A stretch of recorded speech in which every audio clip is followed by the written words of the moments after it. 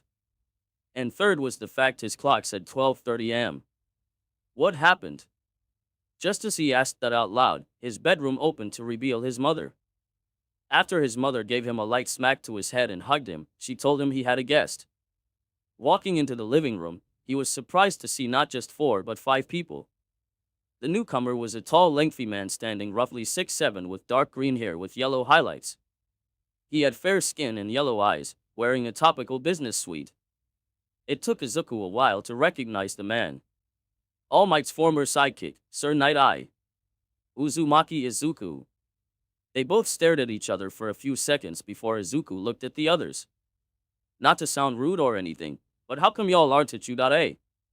Mirio gave a smile, but before he could speak, Nijire cut him off by tackling the greenette into a hug he barely had time to see coming. Heido-san dash. Nijire. Nijire-san, I'm fine, he said, looking at her friends confused about what was happening. Mirio chuckled while Tamaki let out a small smile at their friend's action. Don't worry, that's how Heido expresses how sorry she is to close friends. You're the third person to receive a Heido Nijire forgiveness hug. Mirio explained. Not going to even try to pull away from the hug, Izuku carefully picked her up and walked towards one of the empty seats. Once seated and brought some tea thanks to his mother, who could have sworn laughed and gave him a thumbs up, they continued.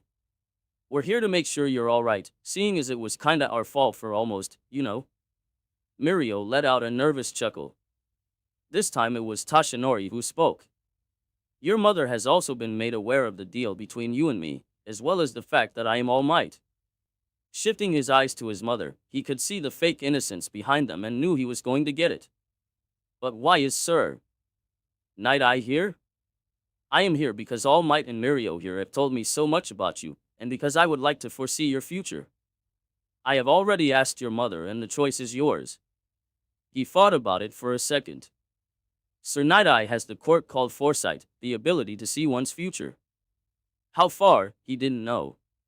But from what he knew, they were 100% accurate. How far into a person's future could you see? He needed to know. I can go however far from a few hours to the distance years, but it gets more unclear the further I try to see. What do you guys think? Waiting a few moments for the BJUS to come to a decision, he carefully thought about them. We disagree. If he has the ability to see into the future, it could cause some trouble for all of us and you. Thanks for the offer, but we'll have to decline. The man nodded his head, understanding his decision. I understand. Seeing as that was all he was called for, he let himself out. Now I don't know about you guys, but I'm hungry. Have you guys eaten yet? Seeing them shake their heads and a light no from the girl, they ate lunch together, where Nijire finally parted from Izuku. After lunch was over, the three said their goodbyes and thanks for the food before leaving. It was now 4 o'clock and Izuku was sitting across from his mother in the dining room, having called her here to discuss the next step. So you're going tomorrow, Inko said level-headed. She knew he could only get so far here, and if he wanted to get stronger, he needed to go. Izuku nodded his head, having all his stuff packed and ready. I have already informed the school to let them know, and since I'll be coming back in a couple of weeks, I won't be held back or anything impending my graduation. They stared at each other as if their eyes could tell what one another was thinking. Inko sat as she maybe gave her son a small smile and a hug, knowing he most likely won't be here when she wakes up. If she didn't know any better, she wondered if he would leave when she wasn't looking. It was something he most certainly picked up from his white-haired father. Just be safe, okay? I don't know what I would do if something happened to you, she said before giving him one more hug and exiting the room. She stayed on the other side of the wall for a few seconds before looking back and seeing him gone, a tear sliding down her face. Be careful, my little Izu. Staring at the spot and fidgeting with her ring. The sun was starting to set before Izuku decided to call it quits, setting up camp by a river he had been following for the past few hours. How far do we have left? We still need to go 160 kilometers out before it even seems safe, and we still need to be careful. We don't want innocent people who may wander this far into the woods, hundreds and hundreds kilometers out. Seriously, what kind of idiot would travel this far just because he or she wanted to? Anyways. Yeah. It still sucks I couldn't finish up the beach, but I know Mirio and the others will get it done. Even though they had a small area left on the sandy beach and a few strays in the water, Izuku still wanted to be there to see it completed. Plus, he could only leave because his mother understood why he was doing this. He couldn't tell the others unless he explained the situation of his power. It was pointless thinking about what if and everything. He already came this far and had less than 3 months left to train. Train in what exactly? He had no idea, but he knew it was going to be dangerous. You best get some sleep, Izuku. You'll definitely need it. And man, were they right. The next morning Izuku was woken up before the moon was even close to setting.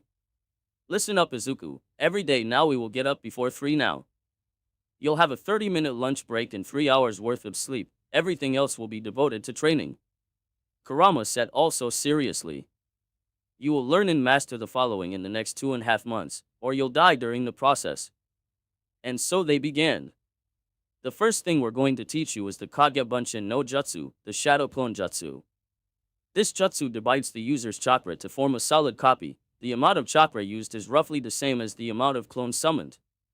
If you summon just one clone, half your chakra will transform to the clone. 2 clones will take a third and 4 clones a fourth, and so on. But because this jutsu takes so much chakra, it needs to be used carefully or you could die from chakra exhaustion. This was Naruto's favorite jutsu to use, mainly because it only requires one hand seal and the fact he had such overly large chakra reserves. The hand seal is where you cross your index finger and middle finger to form a cross. Try it out. Taking a deep breath, Izuku crossed his 2 specific fingers and he shouted Shadow Clone Jutsu, summoning 2 identical clones. 2 clones aren't so bad, especially on your first try. Have those clones practice the leaf concentration exercises and follow me. Find a tree that's tall and thick where your feet could both be placed on it. When you find one, channel some chakra into the sole of your feet and run up the tree. This is called the tree climbing exercise, the first part. You will practice this until dawn, and then we'll move on. So for the next few hours Izuku practiced the tree climbing exercise, which he found out was a lot harder than the leaf concentration exercises. He was told to concentrate chakra to the bottom of his feet, but he had put way too much and he was blasted a few feet back, making a huge dent into where he placed his foot at. He then turned it down and took another run up, which ended in his foot sliding off and smacking his face against the bark of the tree. I think I got it now. Too much chakra will blast me away and too little won't stick. What I need is that sweet spot. Closing his eyes and concentrating chakra to his feet, Izuku carefully placed his foot on it and placed his other foot in front.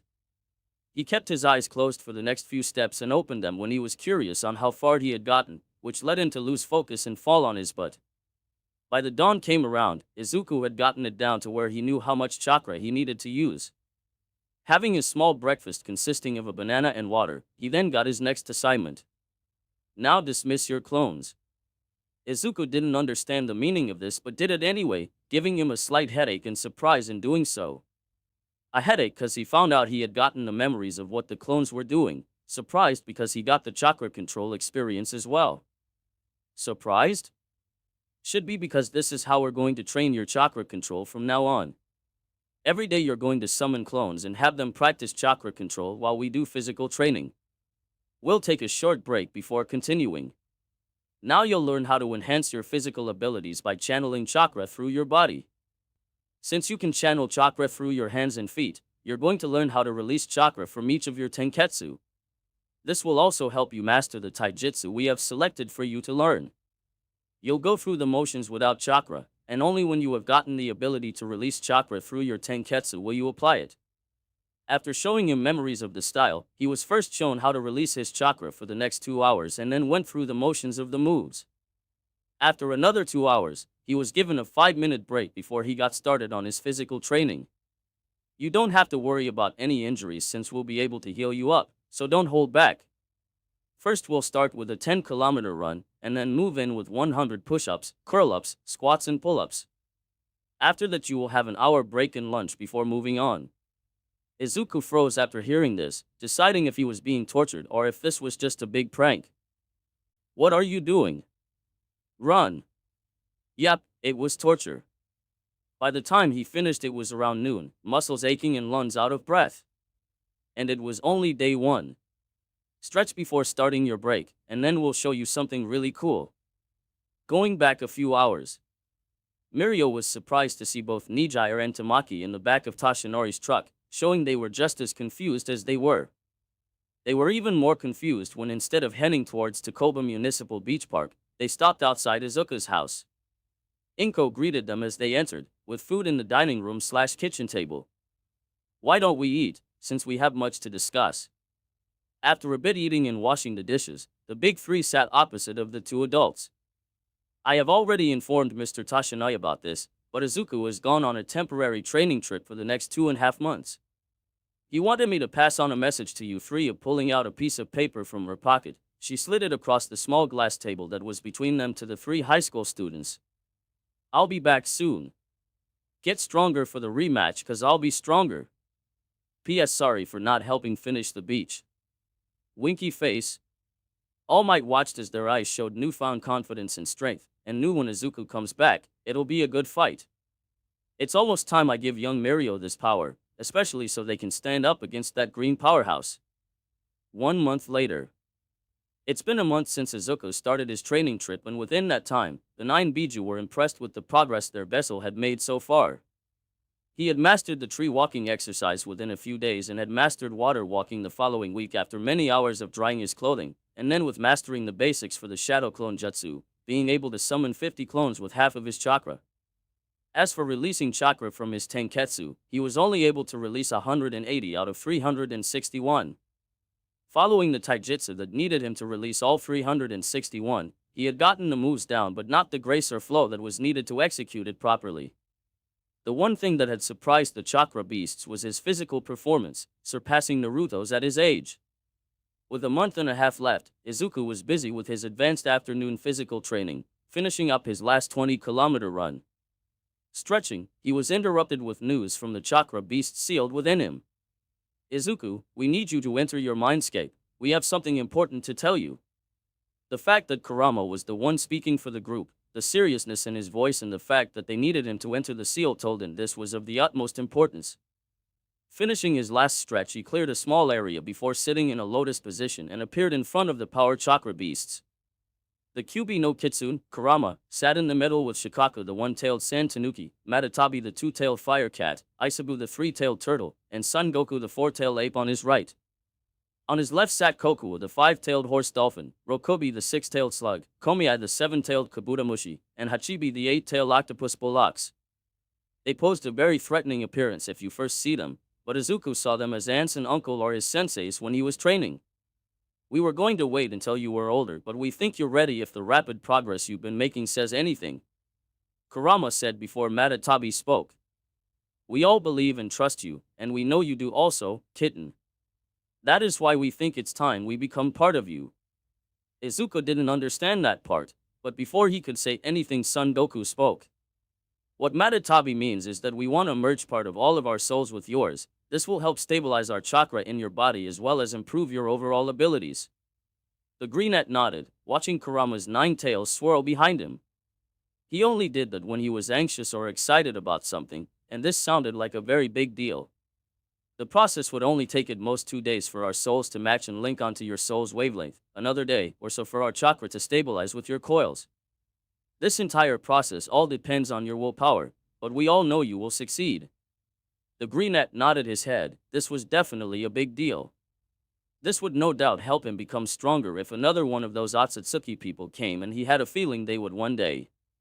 Would this do anything to my body or mind, like will I have part of your personalities or something like that?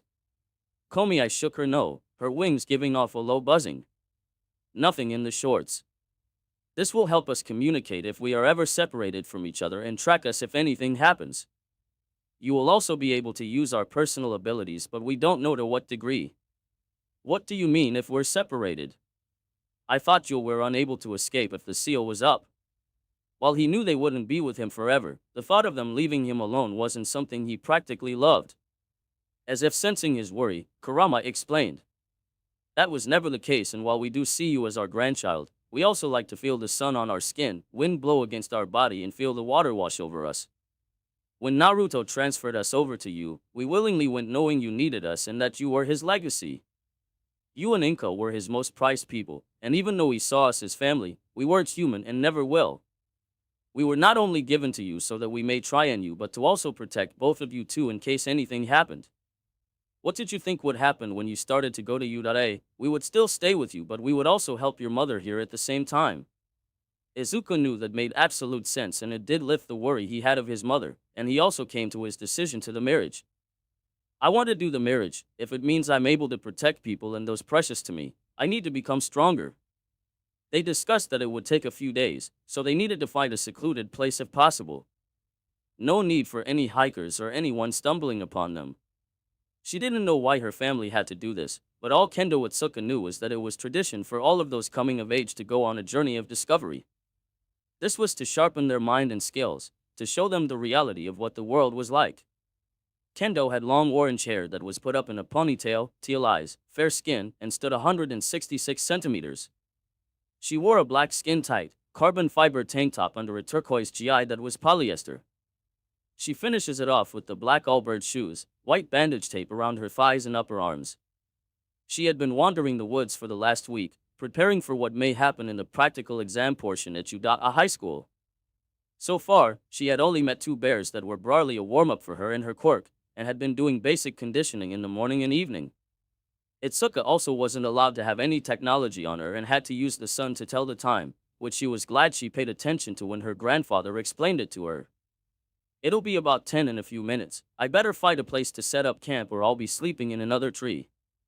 Adjusting her backpack, she made her way through trees and hopped to find a nice cave or tree hole to sleep the night in. After a few minutes of walking, she noticed how eerily quiet the area was, not even the wind blowing or animal breathing.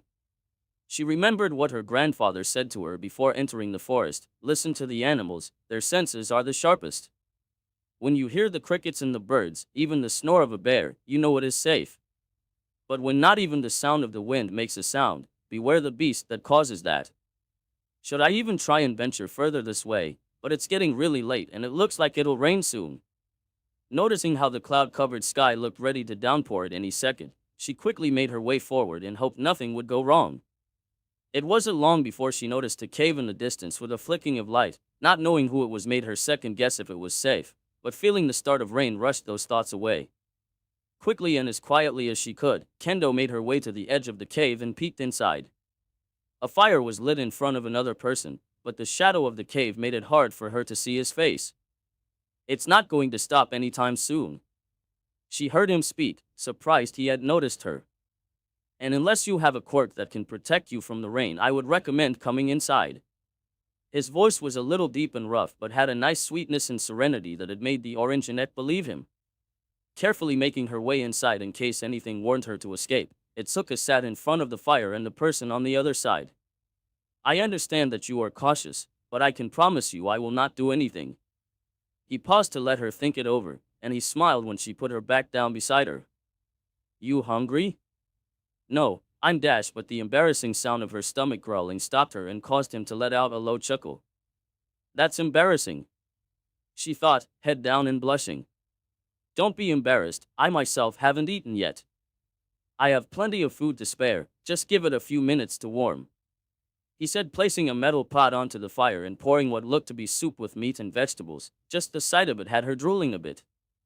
It was silent for a while before Itsuka decided to break it, not like she could go out in the rain. She still had another week before anything else, and she still hasn't made any progress in her skills or discovery. I don't mean to pry, but can I ask what you are doing all the way out here? Not many people come this far out unless they have a pretty good reason. I'm on a training trip, how about you? Short and simple, she thought, knowing it more than what he was saying. I'm on a journey of discovery, a tradition in my family for everyone coming of age. I'm supposed to spend 2 weeks out in the forest to sharpen my mind and skills, but I haven't had any opponents other than 2 bears. Why was she telling him all this? A simple answer like his would have worked. In this day and age, not many keep to old traditions like that. May I ask why your family still does this journey of discovery? It was quiet as Kendo thought about his question. It's not like it was important or anything. Back during the early days of the second or third emperor, my family fought in battle. It was normally men who had their journey of discovery, and it normally lasted a full year. If they returned and shown to have made progress, they would be able to fight. But over the years it dwindled down, and with this day and age, people can't just up and leave a whole year for some tradition. She saw and nodded and realized they had yet to introduce themselves, but even though they were strangers she had a strange feeling that she could trust him with just about anything. We have yet to introduce each other. I'm Kendo Otsuka, a second year in junior high. Nice to meet you, Kendo Otsuka. My name is Uzumaki Izuku and a second year in junior high as well. Then the shadows that once covered his form disappeared and she lost her breath. Flashback. It's been 3 days and Izuku found a cave that wasn't really deep but wide enough for a group of at least 10 people max. This place should do, deep inside the forest and secluded, with enough space for training. Setting down his pack, he cleared a wide space at the back of the cave and went to work. For the process of soul merging, a special seal is needed to help stabilize the body. While the Bijus didn't make him study Fuinjutsu, they didn't stop him from practicing and reciting formulas either. They were glad that Izuku was interested in the Uzumaki legacy, even giving him pointers of how certain formulas work and what they do. Now they were grateful that he did. It made this so much easier.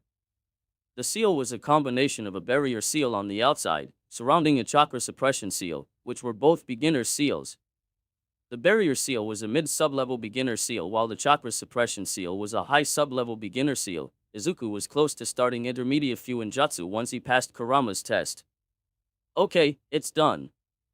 Izuku didn't think it was too hard to make. He was careful when drawing it in his blood, no need to be in the center of an explosion. Sitting down inside and entering his mindscape, he appeared in that same position with a tail of all 9 Bijus touching him. You ready, young blood? Shikaku in her bloodthirsty love slipping into her speech, a chuckling escape from the small greenette human. Let's do this. With that said, they began to slowly insert part of their yin and yang soul and chakra into his own. The pain wasn't instantaneous. It started at a slow burn and then erupted into an active volcano, like Mount Vesuvius in seconds. How he wanted to scream till he lost his voice and still scream till his lungs gave out, but with gritted teeth Izuku held on and concentrated on the foreign energy in his body.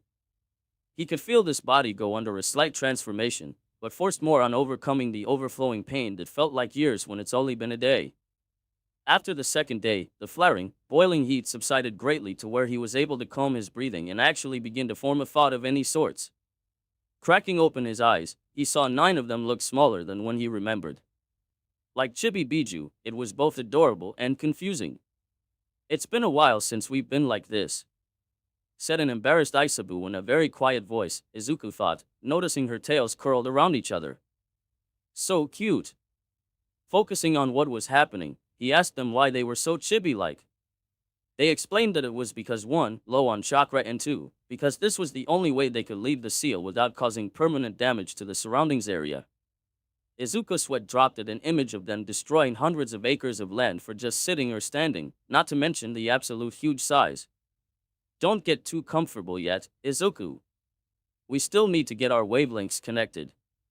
Rokubi said, getting the young Uzumaki to sync his and their souls together.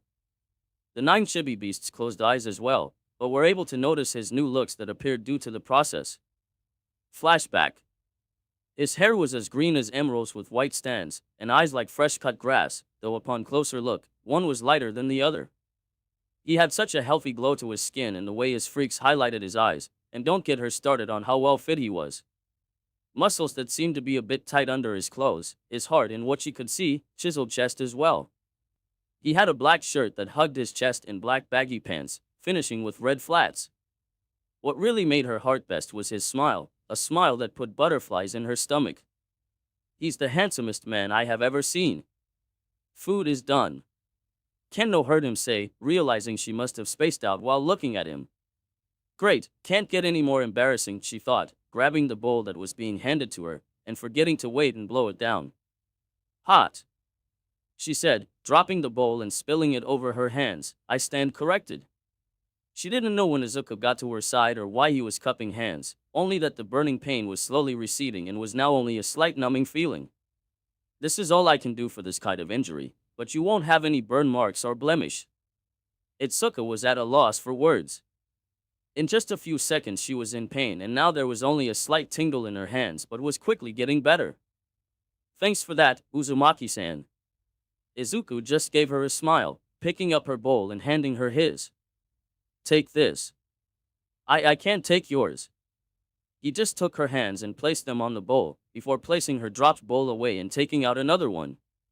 Don't worry, I cooled that one so it's ready. It was quiet once again as they ate the meat and vegetable soup, and Itsuka knew this for sure. He was nothing but trustful. She grew up with people trying to use her and her family, and had learned to tell from how people's eyes looked or how they smiled, but this person in front of her was just generally kind and trustful. This Uzumaki Izuku person kept his distance and didn't make any awkward conversations, but was always listening and talked with a sense of respect. The Orangeette couldn't find it in herself to keep her guard up around him. It doesn't look like it'll stop anytime soon, her cave partner said, snapping her out of her thoughts and causing her to look towards the entrance to see it rain even harder than before. I doubt you would find another place to have shelter in, and even if you do, I can almost guarantee you'll get sick. Yeah, Itsuka knew he was right as she watched the rain a while longer. Her only option was to sleep here for the night or wait for it to stop, which she was sure wasn't going to until morning if she was lucky. When she heard rumbling behind her, Itsuka saw an earth wall, splitting the cave in half. I have a spare sleeping bag if you need one, and if any of your clothes are wet, set them by the fire to help dry. Itsuka Kendo never met a person that was so genuinely kind, especially in this kind of situation. He was helping her without a second thought. Oh, and call me Izuku. When she woke up the next day, she noticed that the rain had stopped and a steaming bowl of the meat and vegetable soup beside her things from last night.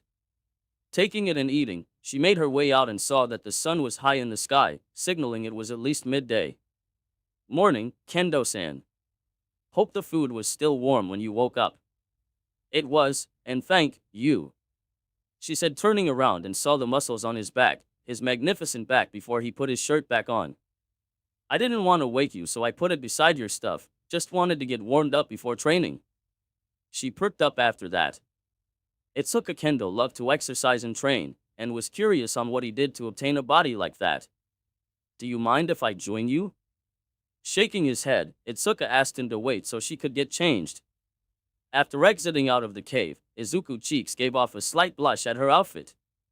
It was another carbon fiber tank top but was orange, with black joggers and black running shoes. Clearing his thoughts, he signaled for her to follow him and they began. Never again, she thought, lying on her back, exhausted and body so sore that she couldn't move a muscle.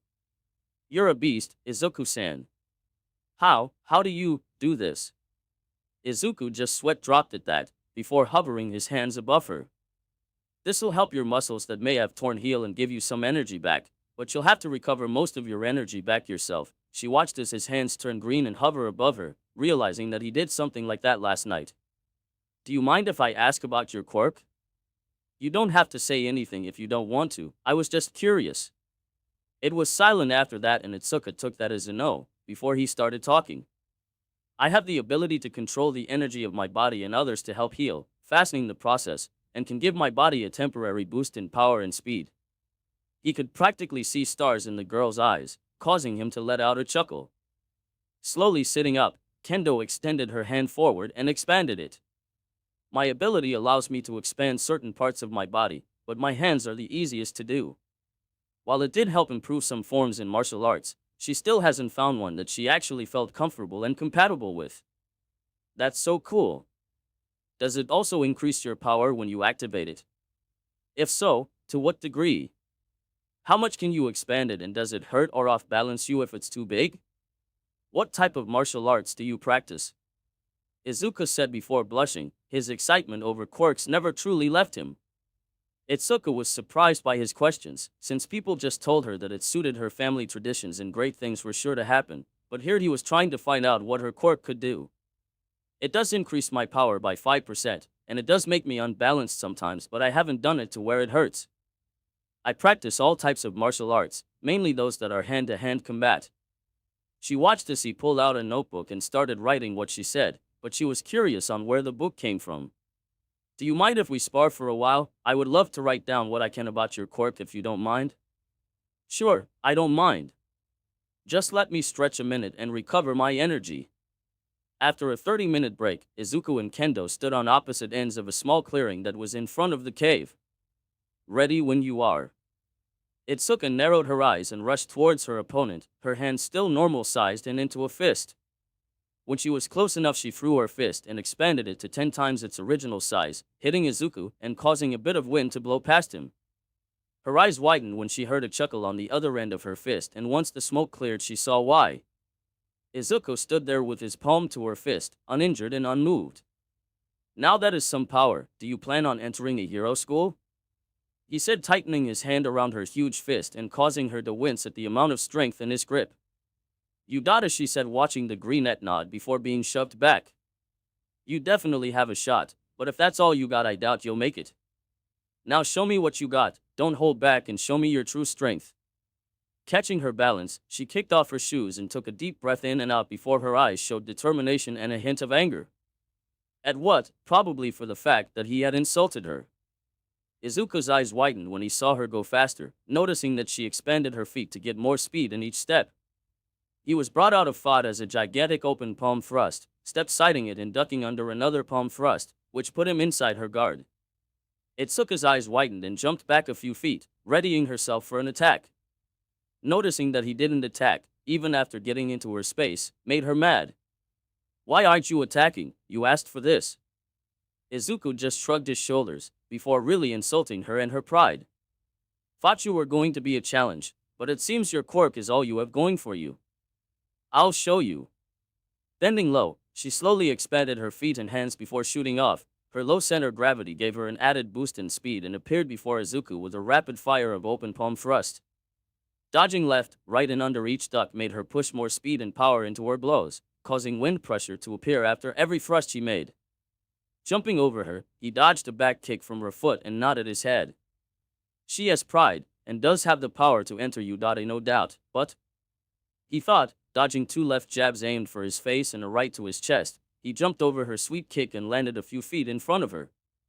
Dodging her high knee kick, Kendo threw a high kick which he ducked down to avoid but was surprised to see her instantly transition it into a low kick. She knew he was only dodging her attacks, so she had to put him in a corner, and she knew she had him this time. But before her very eyes did she see him disappear, her attack missing him and her out of breath. You're very proficient in boxing, sumo, and Muay Thai, but you won't be able to unleash your full power if you don't understand each move. Kendo turned around to see him behind her, watching as he entered a boxing stance. She quickly put up her guard but was shocked when his fist appeared inches away from her face before she had her guard fully up. The speed. She took a step back and watched as he vanished from her line of sight, feeling her feet leave the ground. The timing and movement. Her back hit the ground with a thud and closed her as seeing his foot come crashing down toward her, feeling the ground beside her head crumble under the force of his foot. The power. Opening her eyes, she saw his hand held out and slowly grabbed it before being yanked up. When you can understand all that with one punch or one kick, or in any one attack you throw, then you have mastered that move. But while you may have practiced these martial art techniques for years, it is useless if it does not syn with your body. Itsuka knew what he said was true, as she too felt that none of those martial arts were a fit for her. But when she saw the other members of her family show such mastery in them, she trained harder than anyone else, only to come up short every time. She felt tears well up in her eyes before Izuku told her what he thought, and what would eventually change how she saw the martial art world forever. 1 week later. Thank you, Izuku. Itsuka said, bowing, her hands gripping the straps of her bag. It's been a week and she had to make her way back so she may show her family the fruits of her labor. And it was all thanks to the person in front of her, who not only helped show her her future, but came to be a close friend. It was all you, Kendo-san. Izuku said, scratching the back of his neck, a sheepish smile of his face. How many times do I have to remind you to call me Itsuka? We're already past being strangers. Itsuka scolded, her face inches away from his own blushing one. Something she found out was that it was fun to watch him blush and be flustered. Even though he was a super need and a superman, he didn't have much experience with the art of flirting. Hi, Itsuka-chan. She shot her head back at seeing his sly smile, face blushing. Like the sound of that. But two can play at this. Exactly, Izuku-kun. With all the playing done, they had to go their separate ways for now, promising to meet when they passed the high school entrance exam. Take care, Itsuka for real. You too. Don't you go getting lost now, I still need a rematch for all the times I've lost. Having finished what they needed to say, they gave one last quick and tight hug before separating and going their own way. 1 month later. You ready, Izuku? Izuku stood staring at the area in front of him, hearing what the strongest of all 9 Biju said. It's been a month since Kendo left, and he left in just 1 week before the entrance exam, 1 week to make his way back home and rest. Yeah, I'm ready. Let's go home, guys. Turning around, he jumped into the nearest tree and sped away from what looked like a war zone. Craters and broken trees littered the area he was once facing, the area he just finished training and was destroyed. Inko was watering the flowers early Monday morning, lost deep in thought. Ever since her son left 2 months ago, she had been letting Mirio, Tamaki, and Nijire train and help out around the house. She was thankful for the company, and she got the chance to tell stories of Izuku's younger years with her husband, especially Hato Nijire, who seemed to love hearing stories of her younger days. How she missed him, Inko thought, rubbing her blue ring and looking up into the sky. Making her way inside to start breakfast, she stopped at hearing his voice. It had a slight roughness to it and sounded more mature, but she would never forget the sound of her own son's voice, nor how he changed physically. I'm back, Mom. He had grown taller than her by a few centimeters and packed with more muscles, but she could still see the 14-year-old boy in his eyes. Inko tackled him into a mother bear hug, tears escaping her eyes. She was so happy he had finally returned. It's great to have you back, Izu. It was, he thought, great to be back. After a big Inko breakfast, Inko and Izuku sat in the living room and talked about what happened during their time. It's great that you had company, Ka-san. I was worried since Ratcho feel lonely since Mrs. Bakugo works most of the day, and since I still have 2 days before the Udate entrance exam, I thought we could spend these 2 days together. Uzumaki Inko didn't know what she did to deserve a son like this, but she couldn't be happier for how he turned out. Over the years she had come to rely on him, and VE did not falter. She was just over the moon with how he grew up. Yeah, let's do that. 2 days later, Izuku found himself standing in front of Udate, his body shivering with excitement about finally getting to make a step forward to his life dream. All he needed to do was pass the entrance exam, a ratio that was 0.01% of passing, and use the next 3 years here to become the best. Walking in, Izuku could feel the stares of others but paid them no mind. He had to focus so nothing could surprise him. Shit. Except for the crack in the walkway. But before he could catch himself, he felt a hand touch his back, halting his falling. Sorry about that, but they say it's bad luck to trip and fall before something like this. It was such a sweet voice that Izuku could practically feel the warmth and kindness radiating off her, a small blush appearing when he turned his head to look at her. She was a few inches shorter than he was, while slim she was also curvaceous. Short brown chestnut hair, big round auburn eyes, and red cheeks that were partially covered by 2 long bangs, having fair skin. She was wearing a brown coat and black stockings, a red scarf wrapped around her neck loosely. Thanks for that. I guess trying to focus made me forget to focus where I was walking. The girl blushed at hearing his voice and him getting a better look at him. It was something out of every girl's fantasy. I'm Uzumaki Izuku, by the way. Holding put his hand snapped the girl out of her thoughts. In Uraraka Ochako, it's a pleasure, Uzumaki-san. Continuing talking until they got to the auditorium, they had to part ways to find their seats, promising to meet up after the exam. He wasn't too surprised to see his seat next to Bakugo Katsuki, who seemed to have not noticed him or hadn't recognized him. The lights began to dim when Izuku noticed the side glance he was getting from Husek's friend, but all eyes moved to the stage within seconds. Welcome, ladies and gentlemen, everyone say HEY. A loud and over-cheerful voice on stage exclaimed. No one made a sound, but he shook that off and continued. Alright, let's get the purpose of suffice started. Yay! The room stayed quiet and he continued with his loud explanations. We'll be testing your metal by having you do a Mic 10 practice run in our own city replica. Bring what you have for the exam after the presentation, you dig? Those who went to the same school are most likely to be separated between the 7 city areas so as to not help each other. Izuku thought to himself, looking at the pro hero on stage and the screen behind him. Yellow spiky hair that was slightly up along with a speaker attached to his neck and loud voice. It belonged to one hero. Each city will be your battlefield, and each battlefield will a large but limited amount of flow villains. They'll appear in 3 different appearances with different points according to their difficulty. Your mission is to use your own individual quirks to dispatch as many villains as possible, earning and racking up your high score. And don't think about attacking or doing nasty anti-hero actions, for it is against the rules and you will be disqualified, capiche? A few seconds passed before a body and hand hot up from their seat, all eyes and ears on him. Excuse me, I have a question. On the handout, it clearly shows 4 types of villains. An error of such magnitude is an embarrassment for a top-tier nation hero high school, such as U.A. We are here for the reason of being guided on the right path of becoming model and professional heroes. Yes. Thank you for that examinee 7111. The 4th type of villain is nothing but an area teep, a gimmick of sorts, worth 0 points.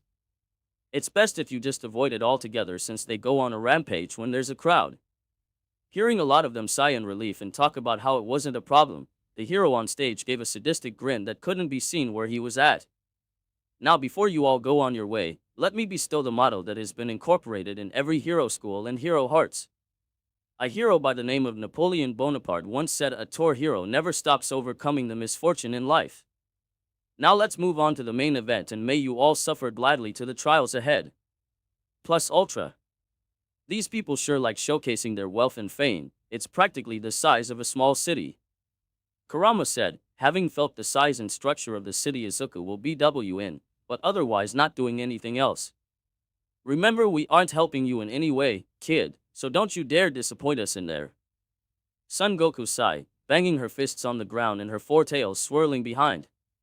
Don't overthink this and focus on what's happening around you, but also have fun out there. Saiken sighed, acid sliding down her body since she was an acidic slug. Nodding his head, Izuku took a look around to see who he was up against. He knew Bakugo Katsuki wasn't with him, so that was one problem he didn't have to worry about at the moment, and no one really seemed to look all that strong either. He then spotted the same girl from earlier this morning, Uraraka Ochako if he remembered correctly, watching her doing a breathing exercise.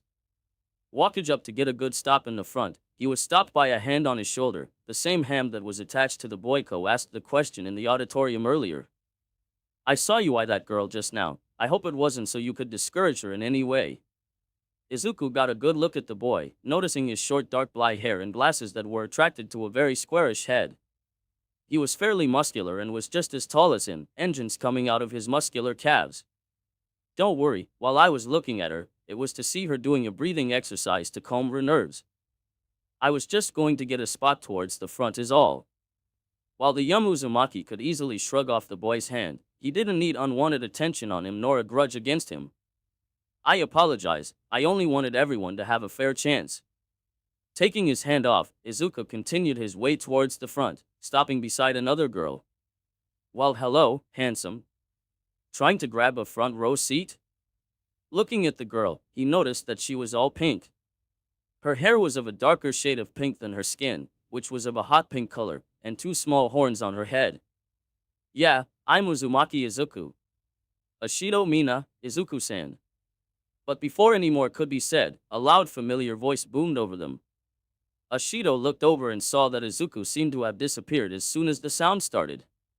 Everyone else, including her, didn't understand what was happening for a minute. What are you all doing?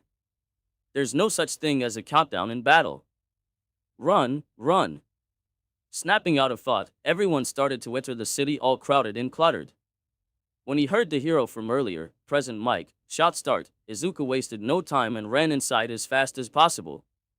Jumping on top of a building, he could see the villains dash 3 different types of robots and other examinees.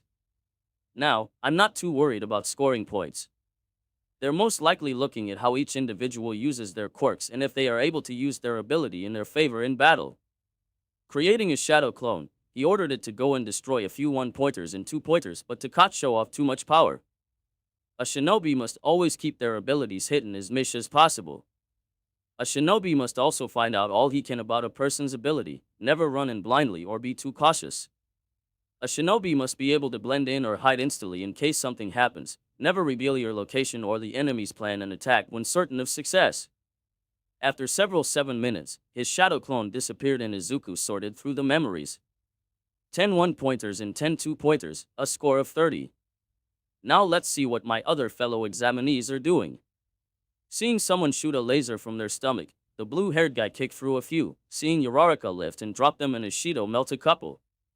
Once Izuku heard the 2-minute mark, he felt a deep rumbling coming from the north and quickly approaching. Buildings falling and dust rising into the air, he was wide-eyed at seeing the fourth floor villain worth 0 points. Now that is nothing like what the picture showed, that thing has been heavily upgraded. The picture showed it to be a bigger version of the robot villains, standing at least 15 stories high. The one currently in front of him was at least 20 stories high, still square and block-like but was a mix of dark camo green and gray with its hands being much bigger than the rest of its arms, not to mention it had 4 gigantic hands instead of 2. Everyone on the ground stared at the gigantic and threatening robot villain, before all hell broke loose and they started to run in the opposite direction of the villain's position. Izuku himself was also going to retreat when he noticed 2 figures not able to run. Knowing no one will be able to see his eye, he activated his Byakugan to see Ochako trapped under some building rubble while Ishido tried to melt the concrete that was on top of the brown-haired girl. Not wasting a second longer, Izuku channeled a minuscule bout of chakra to his feet and jumped off, landing in front of both girls and robot. Appearing instantly by the 2 girls, he grabbed one side of the concrete and lifted up it without any effort, allowing the Pinkett to grab Uraraka and retreat. Turning to face the giant robot, Izuku was surprised at the speed in which it was able to move, barely having time to channel any chakra to his hands to block the 2 fists coming at him. Watching as the greenette lift the concrete off the down brown girl, Mina quickly grabbed her and started to make her way down an ally that was nearby. When she and Ochako turned around to look at their savior, a deathly scream escaped them to see him take a double punch, knocking them off balance due to the force of the wind pressure. They quickly got up and were about to run out and help when they heard a deep chuckle emitting from the air. The greenette was standing by. When the dust cleared, their eyes widened and jaws dropped to the ground, neither believing what they were witnessing with their own eyes. The boy they thought was more than likely critically injured had JIS hands crossed, effectively blocking the punch. I feel like this was created specially for me, but my dear Yagi, I'm stronger than I was 3 months ago. Much stronger. The 2 girls watched as the greenette puffed into smoke, only to hear a loud explosion high above them before watching the robot villain start to fall back. Milliseconds before the fist connected with Izuku, he quickly created a shadow clone with 20% of his chakra and disappeared from the area, reappearing on its shoulder when it made contact with its clone. Pulling his shoulder back and tightening his fist, Izuku covered his hand in blue chakra and shot it forward with impressive speed and strength, causing part of its head to explode. This would have definitely put up a challenge 3 months ago, but maybe next Yagi Tashinori. In another place, a room was filled with dozens of different people, one who was the person Izuku mentioned earlier. That was the boy I was talking about. He's something the world hasn't ever seen. Yagi Tashinori said, also known as All Might at the present moment. Everyone was speechless at the display of strength, skill, and ability of this young 14-year-old boy. They watched him disappear and reappear next to the 2 females from earlier, watching as his hands glowed a light green and to their surprise, healed him. Do you know the tour extent of his quirk, All Might? A small mouse bear dog animal said. He had seen many types of quirks before but never something like this. It made him absolutely giddy to see who he would become if given the right teaching. All Might shook his head no. I only know a little of this quirk, which so happens to be an emitter quirk. He's able to use the spiritual and physical energy within himself to heal and boost basic physical abilities, as well as heal others. He didn't tell them about the illusions or chains from the last time they met, sharing what he thought was needed. In the far back leaning against a wall stood a man with black hair that covered part of his face, pale skin, and half-open eyes. He had a long white cloth wrapped around his neck loosely, with black baggy pants and shirt, which were tucked into JIS black combat boots. Uzumaki Izuku. Izuku now started making his way out of the school's perimeter when he noticed the 2 girls he met earlier leaning against the gate on opposite ends. Upon seeing him, they both waited for him to get closer before bowing in front of him, surprising himself and bystanders around. We would like to express our sincere thanks for what you did earlier during the practical. Especially since you not only saved us but also healed us as well. We want you to know that if there is anything we can do to let us know.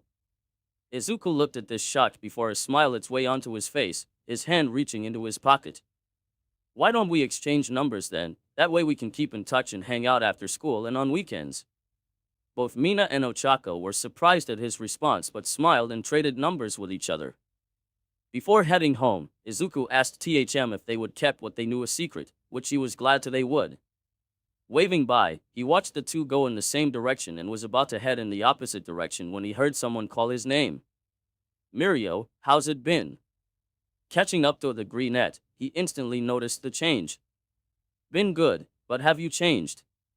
I almost didn't recognize you for a minute. Izuku could only scratch the back of his neck knowing exactly what he was tackling about. How has Amajiki-san and Hado-san been?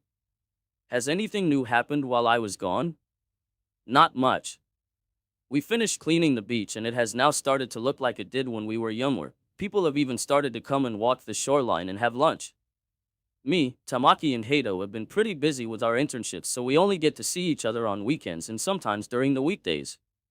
How did the exam go? It went pretty smoothly, not as hard as I thought it would be. Mirio laughed at that, telling Izuku he was probably a pro hero when it comes down to quirk usage. Talking about what had been happening while Izuku was away, Joff boys made their way towards Izuku's home. Not to sound rude, but is there a reason you're following me home? This time it was Mirio's turn to rub his arm sheepishly, looking away from his friend. Yeah, I forgot a piece of paper that's due tomorrow the other day and I only remembered it a while ago. Izuku could see right through Mirio's bullshit excuse, but before he could go questioning it he noticed someone leaning against a tree on the outside of the Uzumaki property. Izuku stopped a few feet away from the new boy and Mirio could tell right away that it was something concerning the two, so he quickly excused himself and left. Now IR was just Izuku and his ex-best friend, Bakugo Katsuki. I'm surprised to see you here, Kachin, still having that permanent scowl on your face I see. Bakugo could hear the sarcasm in his voice, which only deepened the said scowl. May I know what you are doing here? I know it ain't for a stroll in the park. I only came here to tell you one thing. You may have physically changed, but you're still the same useless Deku you always were. I'm still going to be the #1 hero, be the richest and most famous pro hero than you ever will. Nothing has changed, Deku. Izuku looked up at the darkening sky and chuckled before looked at a scowling Bakugo. You're right, you haven't changed, he said, walking up and standing a few centimeters taller than the ashburn-haired boy. You're still sprouting that naive bullshit boy begging #1 about being rich and fama. Plus, you still got that fucking shit attitude since kindergarten. Grow the fuck up. Placing his hand on Katsuki's shoulder he leaned down and whispered directly into his ear. But I've changed. I'm stronger, faster and smarter than you.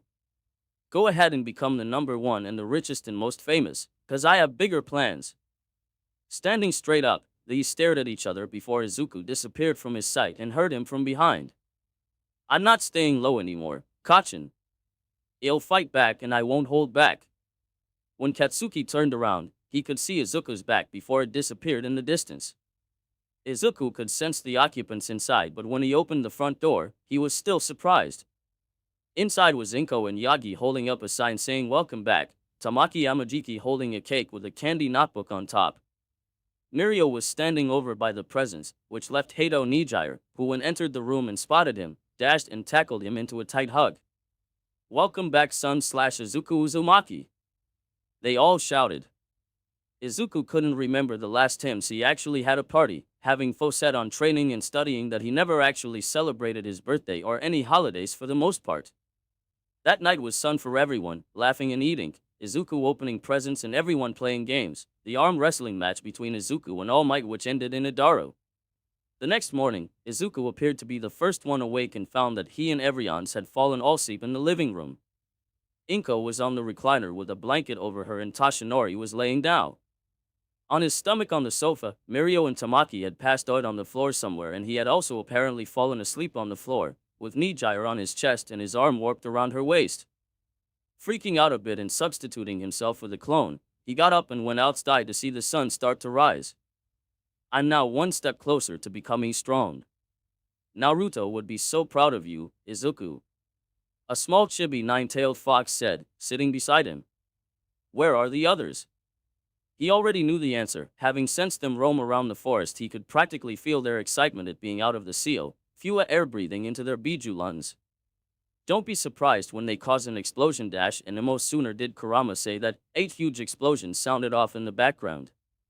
Laughing as Kurama shook his head at his 8 younger sisters, they could both hear the surprised sounds coming from within the house below. Looks like it's only going to get more noisier now. Getting up and stretching, the small fox hopped on his shoulder and they got to work. Now how was he going to explain this to everyone? You got everything, son? Inko asked her son for the millionth time as she watched Uzumaki Izuku grab his notebook, which happened to be the last thing he needed. Izuku chuckled at his mother's worrying, but he couldn't blame her. They would be far apart for a longer duration this time around, or at least till he got used to his new life at UA. Don't worry, mother, I have everything, and Kurama double-checked me. I'll call you when I settle in the dorms within the week, and text once in the morning and at night.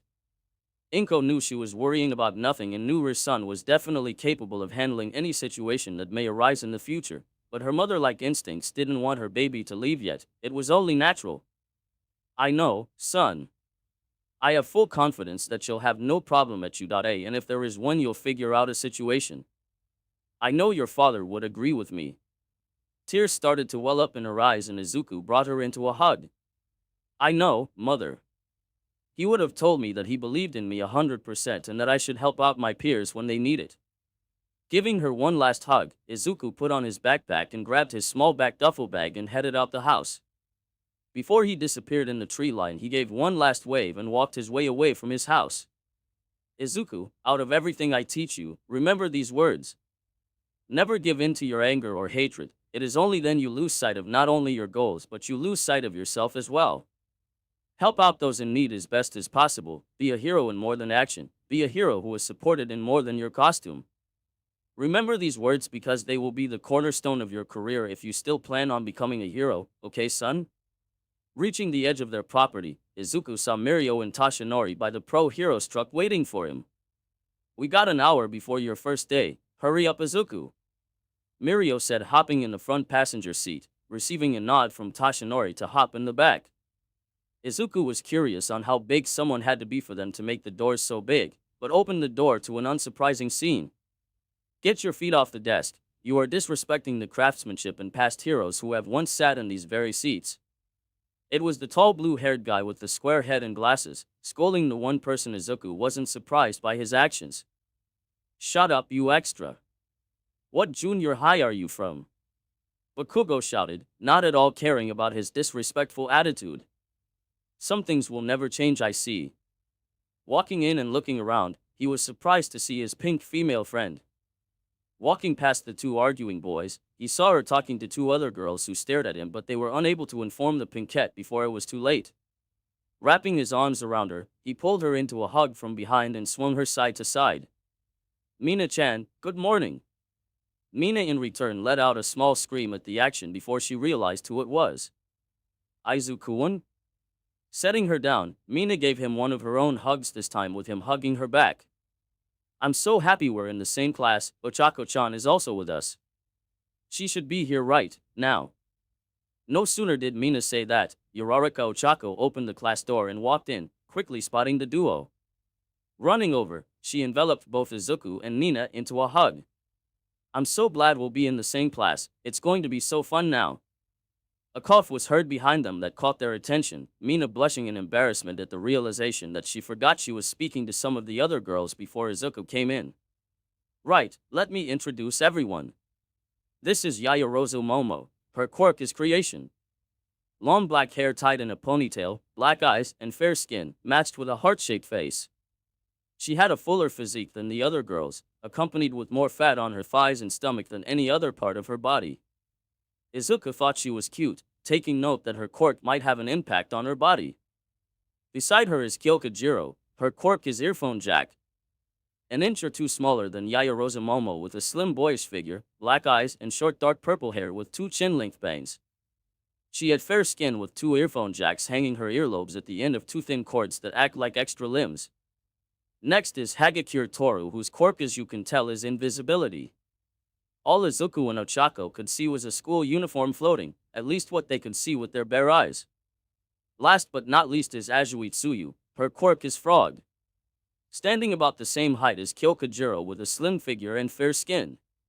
She had bigger hands and a wider mouth due to her quirk, wide black eyes and a heart-shaped face.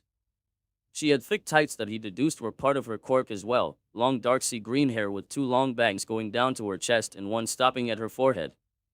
Girls, these two are Uraraka Ochako and Uzumaki Izuku. Ochako-chan quirk is zero gravity and Izuku is energy manipulation. It was no surprise to Ochako and Mina that the other girls knew he was devilishly handsome, and within the few minutes that followed they could see he was also a gentleman. All while the group talked, Bakugo was glancing at them with a scowl, not liking that Izuku was in the same class as him. With everyone relaxed and excited, they all jumped when the door slammed open, drawing everybody's eyes to see a yellow sleeping bag caterpillar making its way to the front of the classroom before a tall man emerged from his sleeping bag. Everybody quiet down and take a seat.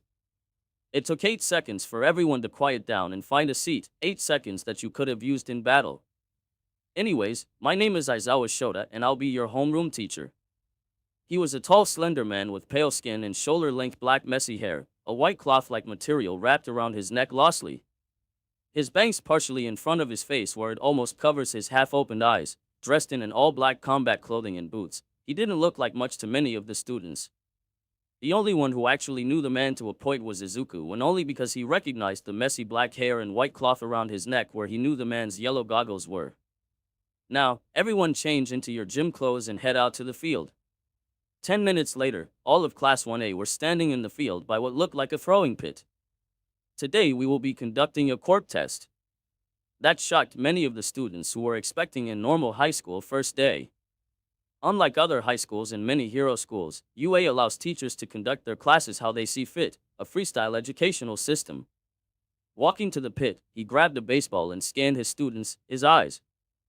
Locking onto the green net longer before calling out Bakugo Katsuki and handing him the ball. You all should remember the 8 standard no quirk allowed gym tests, softball throwing, standing long jump, 50-meter dash, endurance running, side-to-side stepping, upper body training grit strength, and toe touches. Making sure they were all listening and on track, he instructed Bakugo to throw the ball while using his quirk. Stretching his arms a bit, he threw his arm back before with all his strength shot it forward, using his explosion quirk at the moment of release to get the best and maximum distance while shouting die. It's critical that we as heroes know our limits. That's the first rational step into finding out what kind of hero you become. Everyone was excited at the fact that they could use their quirks freely in the test, how they would soon regret their choice of words. Since you all seem to be so excited, let me tell you something about these tests. The student that has the lowest score, I will deem hopeless and will be expelled from the hero course and at UA. The shouting and cheering from the students was quickly shut down at his words. The one with the lowest score is expelled, even if it's the first day. Isn't that extreme? He was a short boy with what looked like purple balls for hair, a pale tan complexion. Something about this boy unnerved Izuku in the wrong way, and more than him looking like a teenage baby too. Aizawa looked at the small boy before listing off unfair and dangerous events that happen on the basis. The world is filled with unfairness, natural disasters, highway pileups, rampaging villains, even death of innocent people. We as heroes face these situations and more on a daily basis, and it's our job to relieve as much of these problems as we can. Running his hand through his hair, he gave the students his full attention, which gave most of them chills. For the next 3 years, Udada holds your future within its hands and will put you through the ringer. Now let's begin. What followed was the start of the 8 events, starting with the 50-meter dash. Izuku watched as everyone went in pairs, with the fastest being from the tall blue-haired kid, followed by Bakugo. When it was his turn to go against the small teenager with purple balls for hair, Izuku decided to not use any chakra reinforcement on this one and use his natural speed. What followed shocked everyone there and angered Bakugo with a time of 2 seconds flat. When he regrouped with the others, he could feel Aizawa's eyes on him but focused back on the mission at hand. The next event was the standing long jump, where he noticed that himself, Bakugo and Azui did better than anyone else. Next was the sidestepping, where Izuku got second and was surprised to see the smallest of the group use 2 of his balls and bounce off them at an insane speed for his body. Moving inside the gymnasium, Izuku made his way to Mina and Ochako. "How's it going, girls?" They looked up at him and made room so he could walk between them. Not too bad. I feel like we are doing better than we would have if we hadn't trained with you before this. Mina agreed with Ochako, remembering something they noticed during the events. Making sure no one was really paying attention to them to hear, Mina leaned closer and whispered her question, knowing Izuku would hear her. You haven't used your ability, have you yet? More than likely thinking you don't need to, right? Izuku nodded his head, knowing that if they noticed then Aizawa also noticed with all the starring he's been doing. Next is the grip strength. Step up and grab a dynamometer. I'll come around and record your score. Izuku thought about using chakra, but seeing his score he thought otherwise, glancing at the big guy beside him and his score, which was a little lower than his own. Imagine if I actually gripped it with my full strength without chakra, I'll break the machine. Scoring first in grip strength, everyone moved on to the next event, upper body training that consisted of crunches, push-ups and pull-ups. Taking first in all three events for the upper body pushing, he could feel his homeroom teacher's eyes on him, but when he looked the pro hero was heading outside with everyone following him. Only the endurance running and ball throw left. Izuku thought before he was interrupted by an unpleasant scene, involving a small teen with purple balls for hair. He glanced over to Aizawa to see he also saw it and planned to get back at him. No one gets close to his friends perversely and gets away with it. Looks like someone is jealous. He heard Matatabi say singly with the other laughing. Even Kurama was laughing with a chuckle. Izuku blocked them out and focused on what he needed to do as they were doing the endurance run now. Everyone lined up at the start. Izuku quickly and secretly flashed through 5 hand signs. Let's see if he can run from the 9 devils. Right as the whistle blew, everyone started to run, all except one who seemed to be paralyzed with fear. Pale-faced and sweating up a storm, as Izuku was in the lead, he released the boy from the genjutsu where he now looked with fear in his eyes as he looked around trying to find the 9 huge monsters that were just chasing him. Minoru Mineta, you're disqualified. Stand over to the right and wait for everyone to finish. Izuku heard Aizawa say, smirking widely. That'll show you to stare at the girls' butts like that. Next time I'll show you what happens when I appear in your dreams. The greenette thought with an evil chuckle and smile, the Biju's sweat dropping at their friends' weird thoughts. One by one the students were dropping, 2 of them stopping on lap 5 and 3 on lap 6. After lap 25 it was down to the blue-haired guy and Izuku still in the running, whereas the blue-haired guy started to feel it unlike Izuku. He had decided to stick with the engine cork boy since it was a good pace, and after lap 50, it seemed he was done as he leaned on his knees to stop and catch his breath and bearings. Izuku kept on for another 10 laps, maxing out at 60 since they didn't have all day for him to get tired. He could hear Ochako and Mina cheer for him, and he gave them high fives as well as congratulating them for making it to lap 15. He walked over and shook hands with the other guy whose name was Ida Tenya, a pretty chill dude that only looked stuck up. They talked a little bit as they walked back to the ball throwing pit they were earlier, and split off so Izuku could make his way back to his 2 female friends. Since Bakugo has already gone, the next student may come and throw the baseball. One by one the students came up to throw the baseball using everything they got into this last event. Izuku knew right away that he would be getting second place seeing Ochako set up an activator cork, but that only made him excited to see where he placed before sweat dropping at Aizawa showing them the infinity sign. Walking up to the circle and receiving a ball, Izuku stood in the center of the circle before channeling a good potion of chakra to his arm. Everyone could faintly see a blue glow come from his arm, their first actual glimpse of this person's quirk. Mina and Ochako both smiled to see it, having only seen it a handful of times after the entrance exam. They thought it weird that he hardly talked about his own quirk or used it, but explained that he didn't need his quirk for everything. He was different from most people they met and knew. This should be enough to secure second place. It happened within seconds. With a throw that sounded like a bomb exploding, they saw the clouds split and disappear and had to cover their eyes due to the wind caused by the throw kicking up the dirt. Aizawa had his eyes locked on the ball's distance, watching the numbers increase by the second for 2 minutes before looking at Izuku and breaking out into a grin, turning it around for the others to see. 100,000 meters. The highest score by landslide, shocking everyone including Mina and Ochako. While the students were still shocked, Aizawa saw Izuku flex his hands with a frown before walking away from the pit and high-fiving his 2 friends. It's more than a mere physical boost, it's something on a whole new level. Uzumaki Izuku, what is your true quirk? After a few minutes of calculating everyone's scores, everyone got to see where they stood as well as seeing who got last. What? Everyone looked down at the small boy who was on his hands and knees looking down at the ground in despair. My dream, all the naked women, gone. Even if they wanted to feel bad they couldn't, not after what he just said in his previous behavior. Aizawa walked to the group and gathered their attention, all but the depressed boy. As everyone can tell, this was all about pushing yourselves and to see where everyone stood among their peers, as well as to see if you all belong in UA. About what I said, the person who scores last will be kicked out. It was a lie to see if you could push through the pressure. Mineta looked hopeful and slightly rejuvenated at that. Maybe he wasn't out of his dream yet. Minoru Mineta, out of everyone here, you showed the least amount of potential as well as the drive to continue in UA or any other hero school for that matter. And then he was thrown off a metaphorical cliff, his dreams shattered in front of his very eyes. Not only that, but you also showed behavior that was unfitting of a hero and will cause problems with others in the future, having no doubt this personality of yours will never change no matter how hard I or anyone else tries.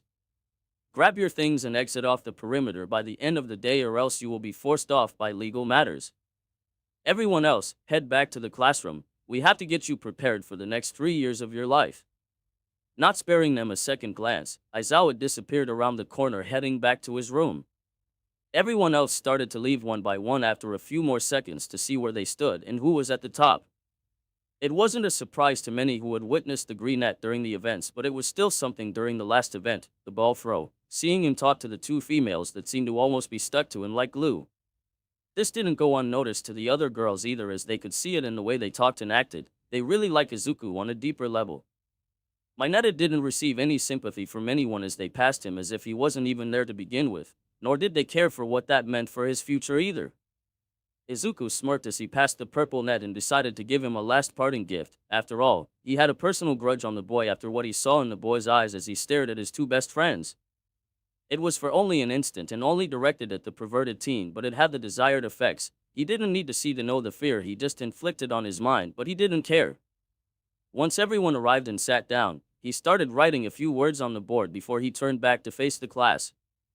Who can explain the meaning of these words? They were fairly simple words: uncertain situations, area situations, and collaboration. They are what pro heroes need to understand for them to be successful in this line of work. Izuku said, standing up. Uncertain situation means the date and time a disaster happens, since we can never certainly say when it will. We have to be flexible for an ever-changing day. Area situations is the vicinity in which the event happened, builds, landmarks, bystanders, victims. These are all examples of what pros have to count for in a second, especially damage to the surrounding area.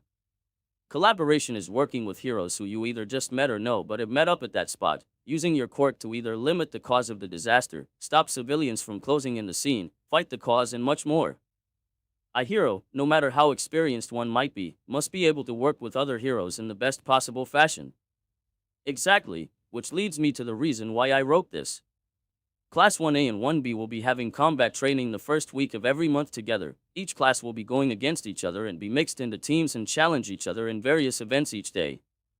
Just then the door opened and came in what they could only assume was 1B, and Izuku was surprised to see someone he knew among them. Good afternoon, 1A. I'm Glad King, the homeroom teacher of 1B. I can see that Aizawa has already briefed you on what is going to happen here for the next couple of months. This is something that's new to you. As you wouldn't really be getting into this till you are a second year to third year, but change is unstoppable. We don't have all day, lad. We need introductions and get them prepared for next week. For the next hour and a half, I want all 38 of you to introduce yourselves. Go. Everyone quickly started to disperse and talk. After all, they needed to know each other if they were going to work with each other every month. Izuku quickly made his way behind an orange girl who was talking to Momo and a girl with green four-like hair. Making sure Momo didn't notice him, he leaned down to her ear and blew in it. A girlish squeal was all the three of them heard before she turned around, getting ready to murder whoever did that, but stopped when she saw him, his arms open waiting for a hug, which was so received. Izuku-san, I'm glad to see you're in the UA. Why didn't you tell me you were applying here? Kendo explained, stepping back to get a good look at him. You've hardly changed since we last met.